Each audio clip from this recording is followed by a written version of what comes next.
Friends, ಬಿರಿಯಾನಿಗೆ onion fry ಮಾಡ್ತಾ ಇದ್ದೀವಿ. ಸ್ವಲ್ಪ ಸಾಲ್ಟ್ ಹಾಕ್ಬಿಟ್ರೆ ಚೆನ್ನಾಗಿ ಓಕೆ. ಈ ರೀತಿ ಚೆನ್ನಾಗಿ ಫ್ರೈ ಆಗ್ಬೇಕು ಆನಿಯನ್ಸ್. ಇವಾಗ ಬಿರಿಯಾನಿ ಮ್ಯಾರಿನೇಟ್ ಮಾಡೋಕ್ಕೆ ಏನೇನು ಬೇಕೋ ಹೇಳ್ಕೊಡ್ತೀನಿ. ಜೀರಿಗೆ, ಪುದೀನ, ಕೊತ್ತಂಬರಿ ಸೊಪ್ಪು ಇವೆಲ್ಲ ನೀಟಾಗಿ ಒಂದೆರಡು ಸ್ಪೂನ್ ತುಪ್ಪ, ಅದೇ ಆಯಿಲ್ ಒಂದೆರಡು ಸ್ಪೂನ್ ಹಾಕ್ಕೋಬೇಕು. ನೀಟಾಗಿ ಈ ರೀತಿ ಚೆನ್ನಾಗಿ ಮಿಕ್ಸ್ ಮಾಡಿಬಿಟ್ಟು 1 ಕಪ್ ಮೊಸರು ಆ್ಯಡ್ ಮಾಡಬೇಕು ಗ್ರೇವಿಗೆ. ಚೆನ್ನಾಗಿ ಮಿಕ್ಸ್ ಮಾಡಿಕೊಂಡು ನಿಮಗೆ ಟೈಮ್ ಇದ್ದರೆ 1 ಅವರು ರೆಸ್ಟ್ ಕೊಡಿ. ಫ್ರಿಜ್ಜಲ್ಲಿ ಮಡಗ್ಬಿಟ್ಟು 2 ಅವರ್ ಇದ್ರೂ ತುಂಬ ಚೆನ್ನಾಗಿರ್ತದೆ. ಟೈಮ್ ಇಲ್ಲ ಅಂದರೆ 1 ಅವರ್ ಹಾಫ್ ಆನ್ ಅವರ್ ಆದರೂ ಚೆನ್ನಾಗಿ ನೆನಿಬೇಕಿದು. ಮಸಾಲೆ ಎಲ್ಲ ಚೆನ್ನಾಗಿ ಜಾಸ್ತಿ ನೀರು ಇಟ್ಕೋಬೇಕು. ಅದು ಚೆನ್ನಾಗಿ ಕುದೀತಾ ಇದ್ದಾಗ ಸಾಲ್ಟ್ ಹಾಕೋಬೇಕು.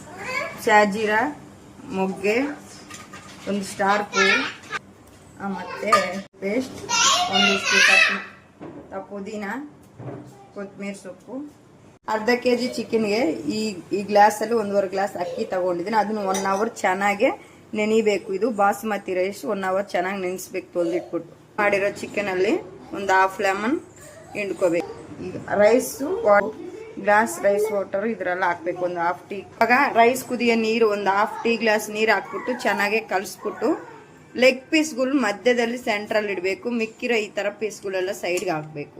ಒಂದು 60% 70% ಬೆಂದ್ಬೇಕು. ಹಿಂಗಂದ್ರೆ ಒಂದು ಸ್ವಲ್ಪ ಹಾಕೋಬಿಡ್ಬೇಕು. ಚಿಕನ್ ಮೇಲೆ ಮ್ಯಾರಿನೇಟ್ ಮಾಡಿರೋ ಚಿಕನ್ ಮೇಲೆ ಲೇಯರ್ ಥರ ಹಾಕ್ತಾ ಇದ್ದೀನಿ ನೋಡಿ. ಮೇಲೆ ಪುದೀನ, ಒಂದು ಸ್ವಲ್ಪ ಆನಿಯನ್,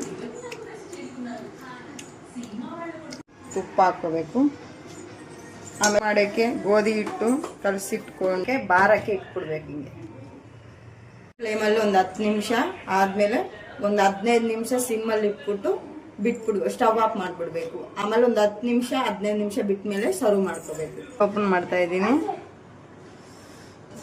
ಎಮ್ಮಿ ಬಿರಿಯಾನಿ ರೆಡಿ.